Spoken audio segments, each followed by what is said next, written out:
Sí. ¿Se oye? Sí. Bien, en primer lugar, muchas gracias por la invitación a estar en estas jornadas tan interesantes.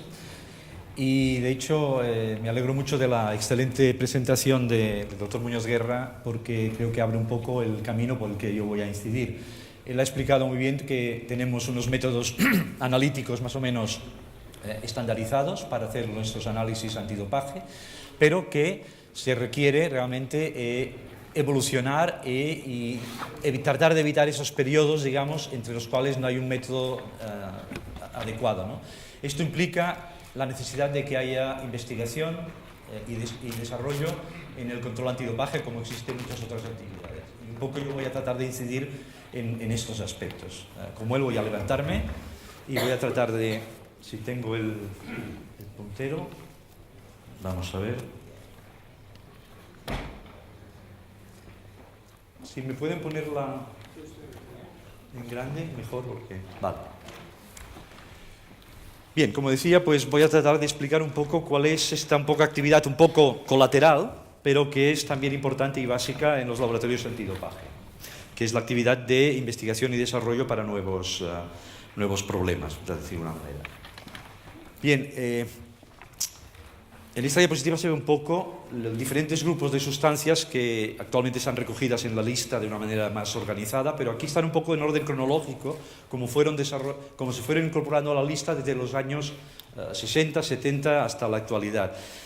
Evidentemente, esto implica que pues para todos ellos hemos tenido que desarrollar métodos de detección que ha implicado pues, investigación y desarrollo y adaptación de la metodología.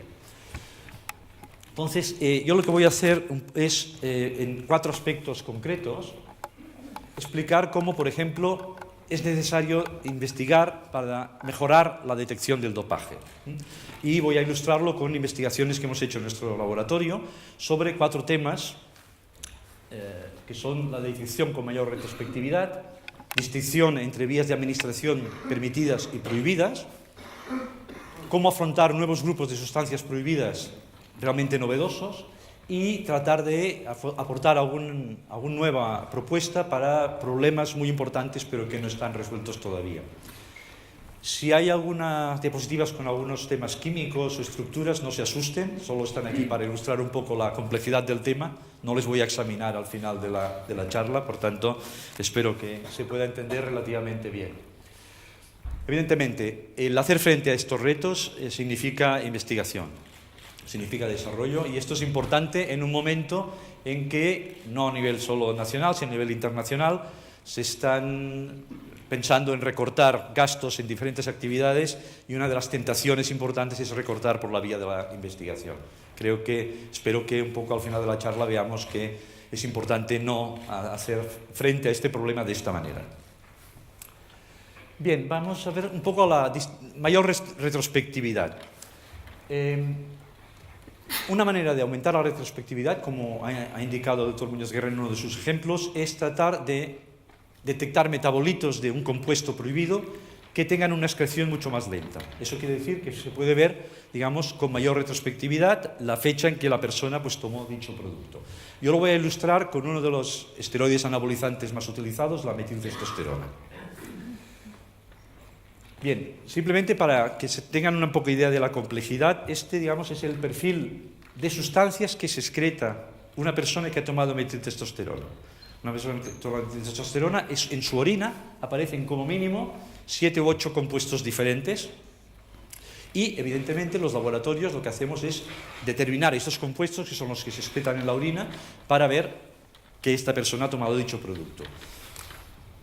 Hasta ahora, el metabolito que se consideraba con mayor retrospectividad era el que se llama M3, aquí abajo, y que se suponía que permitía detectar que alguien ha tomado metiltestosterona pues, durante 7 o 8 días anteriores. De todas maneras, se sabe que compuestos de una familia semejante, de estructura semejante, pueden excretar algunos metabolitos que duran bastante más tiempo. Pero esto no se había investigado para metiltestosterona, y estos se llaman los metabolitos de tipo sulfato. Entonces, nosotros nos propusimos ver si realmente para la metiltestosterona, uno de los anabolizantes más utilizados, existía la posibilidad de detectar metabolitos de excreción lenta y, por tanto, ser capaces de detectar con mayor retrospectividad el uso de dicha sustancia. Para ello, simplemente nos apoyamos en el hecho de que, por trabajos precedentes, se sabe que cuando se analizan estos compuestos sulfato, pues cabe esperar unos iones a masa 97, no voy a entrar en más detalles, y que en el caso de la metiltestosterona, por su particular estructura química, lo que deberíamos hacer para detectarlos es focalizarnos en una masa que es la 385, fragmentarla y buscar iones de la masa 97, por las técnicas que se han explicado anteriormente. Bien, evidentemente esto requiere también unos métodos de extracción de la orina especiales para poder detectar este tipo de compuestos, tampoco voy a extenderme en ello, pero quizás lo que es importante es cómo se afronta este problema. Pues bien, si alguien toma metiltestosterona, podemos analizar la orina antes de la administración y la orina después de la administración. Simplemente por comparación de estos dos trazos, se ve que después de la administración, después de la administración, pues aparecen en el trazado de abajo, pues 3 picos, cada pico corresponde a una sustancia que no existen antes de administrar, por lo cual cabe pensar que son metabolitos de la metiltestosterona. Esto se ve confirmado, por ejemplo, cuando haciendo el espectro se ve que todos tienen los iones que se esperaban, 385 y 97. Les llamaremos S1, S2 y S3 a estos metabolitos, y por un método también complejo de identificar esos compuestos, finalmente se llega a poder identificar cuál es la estructura de estos compuestos. Bien, esos compuestos en este caso se identificaron con las estructuras que aquí tenemos, S1, S2 y S3, lo cual permitió ampliar el abanico del perfil metabólico de la metiltestosterona. ¿Qué es lo que aparece en la orina? Pues bien, en la orina, aparte de los metabolitos que ya se conocían anteriormente, sabemos ahora que existen el S1, el S2 y el S3. ¿Es esto relevante? Pues puede serlo. ¿Qué hicimos? Pues administrar metiltestosterona a voluntarios y realmente ver el tiempo en que éramos capaces de detectar la excreción de estos metabolitos. Se hicieron 2 estudios, uno en que se recogió orina hasta 13 días después de administrar el producto y otro en que se recogió orina hasta 30 días posteriormente. Bien, los resultados son estos. Para los metabolitos que se conocían, pues entonces se verificó, como así había sido verificado por otros investigadores, que el metabolito M3 era el que mayor retrospectividad tenía. Se podía detectar hasta 8 días después de administrar. ¿Qué pasaba con los nuevos metabolitos? Pues bien, los nuevos metabolitos tenían, al menos uno de ellos, sobre todo el S2, tenía una retrospectividad mucho mayor. Fíjense que en el estudio 1, que solo duró 13 días, se detectó hasta los 13 días. Esto hizo que hiciéramos el segundo estudio con hasta 30 días después de una sola dosis de metiltestosterona. Y se comprobó que el metabolito puede detectarse hasta 22 días después de la administración. Este es un ejemplo de cómo afrontan los laboratorios el problema de tratar de detectar dosis que se hayan tomado con mayor tiempo atrás. Esto sobre todo pensando en que los esteroides anabolizantes son compuestos que se toman bastante tiempo anteriormente a la competición y justamente no se toman durante la competición. Por tanto, es la manera de poderlos detectar. Es decir, retrospectividad es una de las posibilidades y evidentemente este tipo de enfoque se ha extendido a otros compuestos y yo simplemente enseño la metiltestosterona como un ejemplo posible. Vayamos a otro problema. Algunos grupos de sustancias de la lista están prohibidos cuando se administran por determinada vía de administración, pero no por otra. Un ejemplo claro son los glucocorticosteroides. Los glucocorticosteroides están prohibidos por la propia WADA, por la vía oral, intravenosa, intramuscular o rectal. Pero en cambio no están prohibidos por vía intranasal o por vía inhalatoria, sobre todo, que es una de las maneras habituales de administración. Pero por otra parte, la propia WADA, en su documento técnico, indica que los laboratorios no debemos reportar concentraciones inferiores a 30 nanogramos por mililitro, lo cual implica que de alguna manera piensan que 30 nanogramos por mililitro es la concentración que distingue una administración prohibida de una administración permitida. Bien, esta es una norma muy general y que evidentemente nosotros creíamos que no era aplicable a todos los corticoides sin distinción.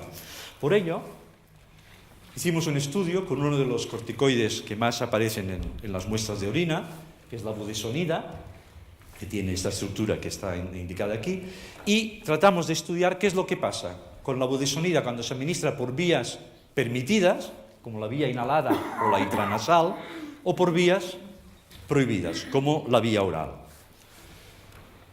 Bien, nos basamos previamente en un estudio hecho por el Laboratorio Antidoping de Bélgica, en Gante, que demostraron que el principal producto de metabolismo de la budesonida, que es este compuesto de aquí, la 16-hidroxiprednisolona, cuando se administra por vía inhalada, una vía permitida, da concentraciones superiores a 30 nanogramos por mililitro. Es decir, este sería un ejemplo en que la aplicación directa de la norma daría de resultados erróneos, porque podría detectar como resultado adverso aquello que alguien ha tomado por una vía permitida.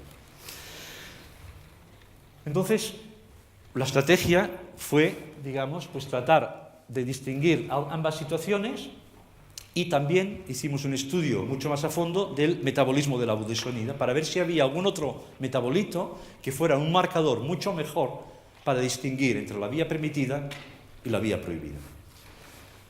Entonces, en este sentido, solo para ilustrar a ustedes, el estudio, que fue un estudio muy a fondo, llegamos a detectar hasta 16, creo que fueron 16 metabolitos de budesonida, por tanto, 16 potenciales marcadores que podían ser mejores que el que se utilizaba hasta entonces.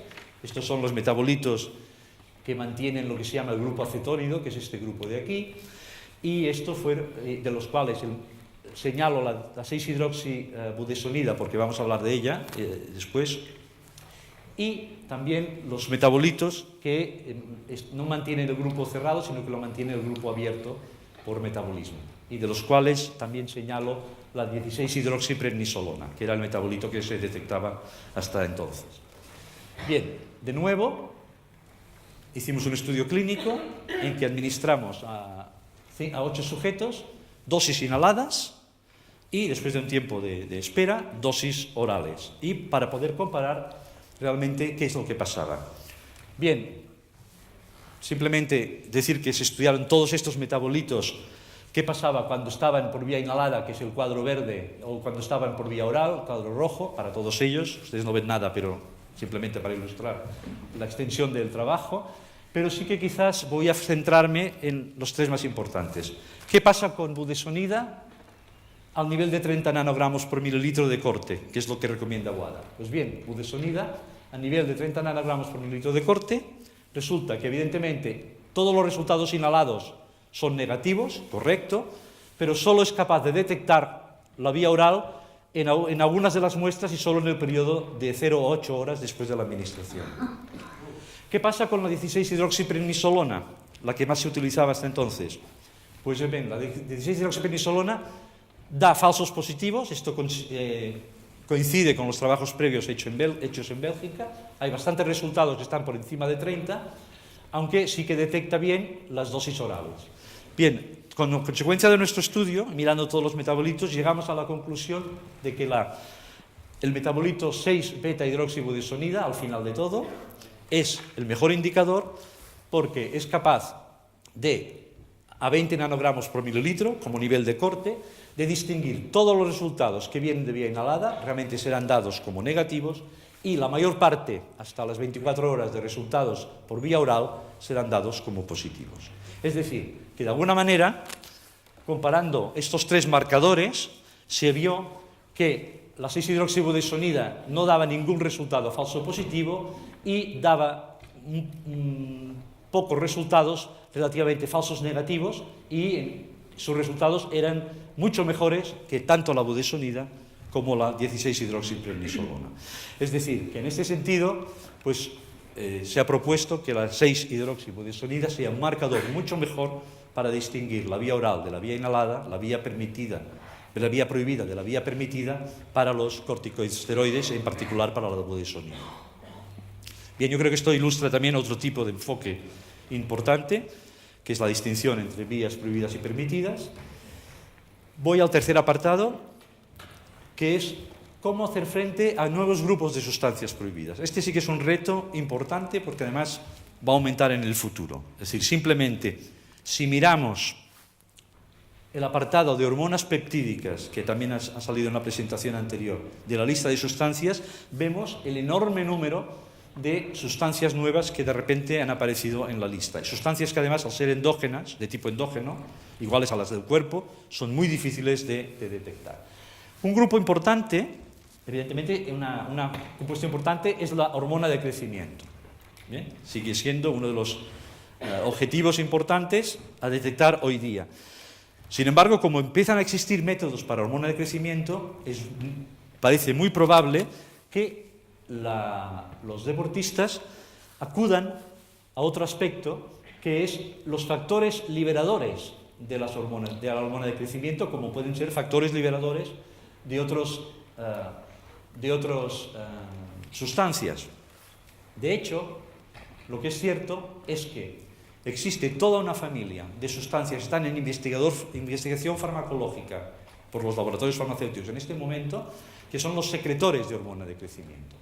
Este es un grupo de sustancias que lo que da como resultado es que, una vez administrado, provoca la liberación de hormona de crecimiento natural del cuerpo. Por tanto, los métodos que están enfocados a distinguir la hormona recombinante de la natural tampoco funcionarían aquí.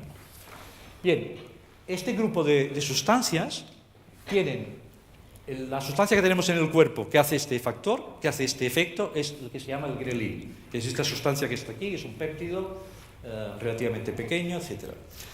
Pero los laboratorios farmacéuticos han desarrollado sustancias que imitan los efectos del grelin, que es la sustancia normal que tenemos en el cuerpo, entre ellas el MK0677 fue la primera, pero existe además una plétora de compuestos que tienen el mismo efecto.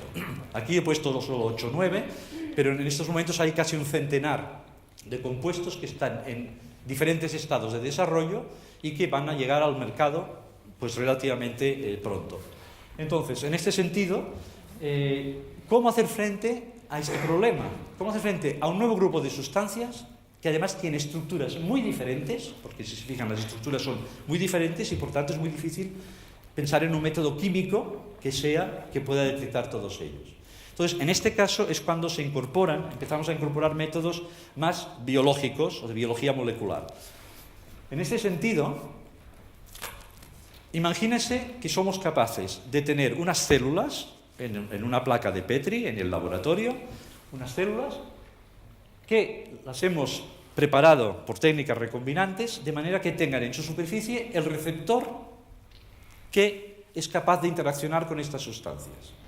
Si tenemos estas células que tienen en su superficie este receptor, si las enfrentamos a grelin, por ejemplo, que es el compuesto endógeno, pero lo hacemos en el laboratorio, el grelin se va a unir a todas estas células porque todas tienen el receptor para el grelin. ¿Qué pasa si en vez de poner solo grelin, ponemos grelin y ponemos también nuestra orina? Que nuestra orina puede contener un secretor de este que se haya tomado una persona. Pues entonces resulta que las células se van a unir en parte al grelin, pero en parte se van a unir también al secretor, porque todos tienen afinidad para dicho receptor. ¿El resultado final qué es? Que si este grelin está marcado con radioactividad, aquí habrá mucha radioactividad y aquí habrá menos. ¿Por qué? Solo aquí hay 5 células que tienen la radioactividad por el grelin unido y aquí habrán solo 3 células que tienen radioactividad. Es decir, ese es un ensayo que se llama de radioreceptores. Es algo no habitual en dopaje, muy habitual en farmacología, pero que puede tener su hueco en nuestro campo. ¿Qué hicimos? Pues hicimos y probamos que todas las sustancias que teníamos disponibles de la familia de los secretores, todos ellos tenían esta interacción con el receptor, todas ellas funcionaban de la manera prevista.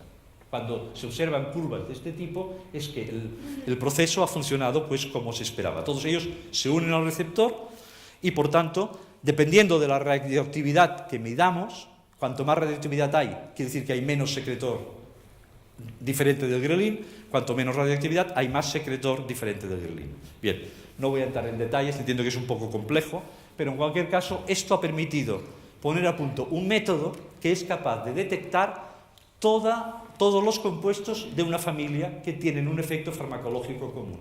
Todos ellos interaccionan con el receptor. Aunque no sabemos la estructura del compuesto que detectamos, pero sabemos que existe un compuesto de esta familia.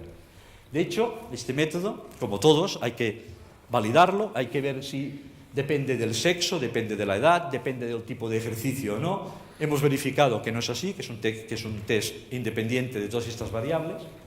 Y pudimos analizar el único compuesto que está en el mercado en estos momentos de esta familia, está licenciado en Japón.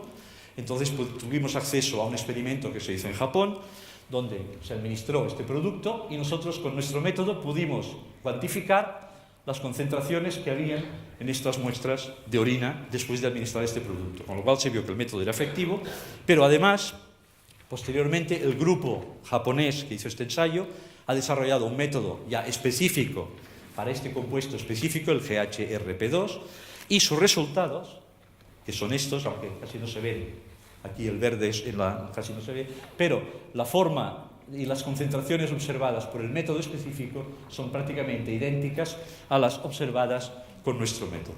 Con lo cual, en este momento, la familia de los secretores de hormona de crecimiento puede existir un método que, por un lado, como análisis preliminar, detecta si hay o no presente en la orina algún compuesto con esta actividad y después se puede aplicar un método más específico para saber exactamente qué compuesto es el que está presente en la muestra. Bien, y voy a llegar un poco al último apartado de los que quería ilustrar un poco cómo la investigación realmente ayuda al desarrollo del dopaje, hablando de uno de los problemas, de los mayores problemas que existen hoy día todavía y que no está resuelto.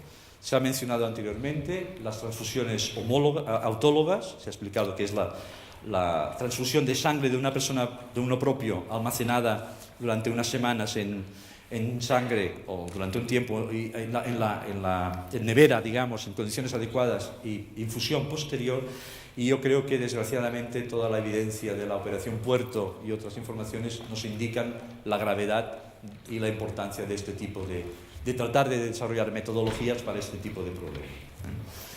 Bien, ¿cuál fue nuestro enfoque? Bueno, nuestro enfoque fue muy sencillo. Es decir, las bolsas que almacenan sangre, para poder garantizar que la sangre es estable y que los glóbulos rojos son estables, vienen preparadas con una sustancia que se llama un plastificante.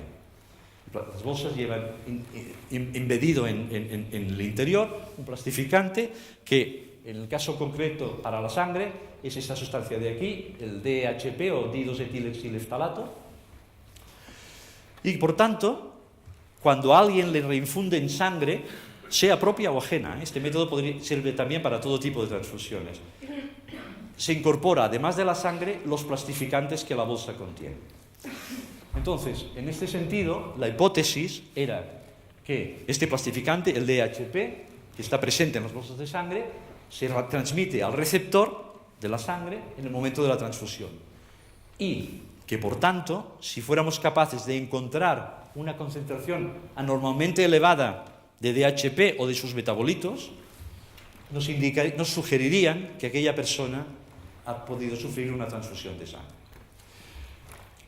Bien, simplemente para ilustrar otra vez el problema un poco del metabolismo, digamos, el DHP, una vez se lo recibe un sujeto, se transforma en MHP y este compuesto se transforma en 4 o 5 otros metabolitos importantes, que son los que finalmente se detectan en la orina. Este es un problema general. Muchas veces detectamos en la orina no el producto administrado, sino sus productos de biotransformación.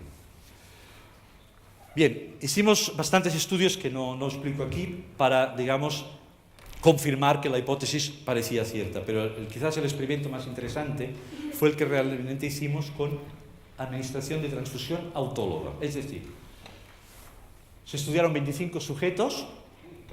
Estos 25 sujetos se dividieron en 2 grupos. Un grupo, digamos, se obtuvo la muestra de sangre. Bueno, no veo Se obtuvo la muestra de sangre en un momento dado, se almacenó durante 15 días, 2 semanas, y después se reinfundió a los mismos sujetos. Y otro grupo, se obtuvo la muestra de sangre de la misma manera, se guardó durante un mes o 4 semanas y se reinfundió. Estos son un poco los protocolos habituales de este tipo de transfusión. Y lo que hicimos fue, en todos los sitios donde hay un triángulo amarillo, obtuvimos muestras de orina para poder seguir cuáles eran los niveles de metabolitos del plastificante antes de la reinfusión, perdón, antes de la obtención de sangre, después de la obtención, después de la reinfusión, etc. Bien, los resultados son los que se indican en esta gráfica. Es decir, todo el mundo tiene ciertos niveles de plastificantes en nuestra orina. ¿Por qué? Porque estamos expuestos a productos plásticos, aunque este plastificante es un plastificante no general en la mayor parte de productos, existe en la naturaleza, existe en nuestro medio, y por tanto todos tenemos una cierta cantidad de metabolitos de plastificante en orina. Pero el día siguiente a la transfusión de sangre hay un incremento increíble, enorme, de la cantidad de metabolitos de DHP que excretamos en la orina. Por tanto, si tomamos una orina, pasa que la ventana de detección es pequeña, pero si somos capaces por criterios de dopaje inteligente, de alguna manera, de control del dopaje inteligente, de pensar, esta persona puede haberse transfundido ayer y vamos a sacarle una muestra hoy, somos capaces realmente de sospechar que esta persona ha tenido una transfusión porque existe un aumento enorme en todos los metabolitos e incluso en alguno de ellos, por ejemplo, que tiene una excreción más retardada, se puede detectar incluso al cabo de 2 días e incluso un poco al tercer día. Es decir, que de alguna manera, mirando los metabolitos del DHP que aparecen en la orina, podemos realmente sospechar con bastante fiabilidad que aquella persona ha sufrido una transfusión, y si la ha tenido el día anterior o quizás 2 días anteriores. Evidentemente, para poder transformar esto en un criterio de sospecha de dopaje, hay que comparar con estudios poblacionales. Y como he dicho, todo el mundo está expuesto a cierta cantidad de plastificante y, por tanto, solo tendría sentido esta metodología cuando está muy por encima de lo que pueden ser niveles habituales en una determinada persona o en un determinado deportista. Entonces, lo que hicimos fue estudiar casi 500 deportistas y ver cuáles eran sus niveles normales de excreción de plastificantes, y aquí están los límites que se consideran por encima de los cuales es altamente sospechoso, si aparece un nivel por encima de estos niveles, que aquella persona puede haber tomado un plastificante. Y de hecho, este método creemos que es el primer indicador descrito para la sospecha de transfusiones autólogas. Evidentemente no es un método que permita sancionar, porque existe siempre la remota posibilidad de que una persona pueda tener plastificantes elevados por alguna otra razón, porque se haya hecho una diálisis hace poco o porque trabaje muy cerca de una fábrica de plásticos, etc. Pero es muy poco probable que esto suceda con un atleta de competición. Por tanto, creemos que es un método muy importante y creemos que esto, en combinación posiblemente con el pasaporte biológico, que lo que va a detectar realmente es anomalías cuando se produce una transfusión, puede ser una pareja de metodologías, una en orina y otra en sangre, que pueden ser muy efectivas para finalmente detectar las transfusiones autólogas. Simplemente señalar que esta investigación, en su conjunto, pues recibió el Premio Nacional de Investigación de Medicina del Deporte. Y yo simplemente señalo esto porque creo que esto le da un valor añadido. Es decir, aquí estamos todos repitiendo que el dopaje es importante por el tema de trampas en el deporte, pero es importante también para la repercusión sobre la salud del que toma un producto. Es decir, el hecho de que esta investigación haya recibido premio de investigación de medicina del deporte, yo creo que le da un espaldarazo a este sentido, y por tanto yo creo que es una satisfacción, digamos, que la medicina del deporte reconozca que el tema del dopaje tiene una implicación de salud importante. Bien, aquí tampoco se ve la diapositiva, pero esta es simplemente un párrafo de la propia WADA en la que reconoce los esfuerzos que la WADA hace por invertir dinero en investigación. Bien, yo creo que eso es muy importante, y es muy importante en un momento en que la propia WADA, en el estudio que antes ha mencionado Muñoz Guerra, que sobre la inefectividad de los controles del dopaje, una de las cosas que nos preocupa es que una de las sugerencias es que se invierta menos en investigación. Y realmente creo que si esto llega a ser así, será realmente un problema. En un momento en que los países, por la crisis económica, realmente tienen menos dinero para invertir en este tipo de investigación, si la propia Agencia Mundial Antidopaje también reduce su financiación para investigación y desarrollo, yo creo que vamos a tener un problema. Por lo tanto, en la posibilidad de que alguien de aquí tenga, digamos, posibilidades de influir, pues creo que vale la pena hacer el esfuerzo de que esto no suceda así. Esto también preocupa al grupo de científicos antidopaje. Es decir, existe una sociedad que es la Asociación Mundial de Científicos Antidopaje, que agrupa a todos los científicos de los laboratorios antidopaje, asociación que en este momento tengo el honor de presidir, y que también evidentemente estamos muy preocupados por esta deriva. Y por tanto, nosotros por nuestra parte vamos a tratar de hacer la presión necesaria para que esto no suceda, pero en general quiero manifestar lo preocupados que podemos estar. En cualquier caso, lo que sí que somos conscientes es de que el futuro de la investigación en antidopaje es un tema que no podemos hacer solo incluso los laboratorios. Las sustancias dopantes tienen una complejidad muy alta. En este momento, las sustancias de tipo biológico y recombinante son muy importantes y, por tanto, va a ser un conjunto de química, biología, farmacología, etc. Entonces, en ese sentido, simplemente, pues, decir que estamos, en mi caso concreto, estamos satisfechos. Nuestro laboratorio está en la segunda planta de este edificio, que es el Parque de Investigación Biomédica en Barcelona, y la suerte que tenemos en nuestro caso es que tenemos otros institutos de otras organizaciones, pero que son muy potentes en temas de proteómica, en temas de genómica, en temas de biología molecular, con lo cual la interacción con ellos para poder hacer frente a los nuevos retos pues es más fácil y realmente está revelándose muy provechoso. Y ya simplemente también enfatizar que en cualquier caso esto es una labor de grupo, es una labor que no se puede hacer aisladamente, y en mi caso pues simplemente aprovecho para agradecer a todo el personal de nuestro departamento pues por los esfuerzos que hace en poder mantener no solo la actividad de rutina habitual, sino para poder atender también los nuevos retos de investigación. Y simplemente nada más. Muchas gracias por su atención.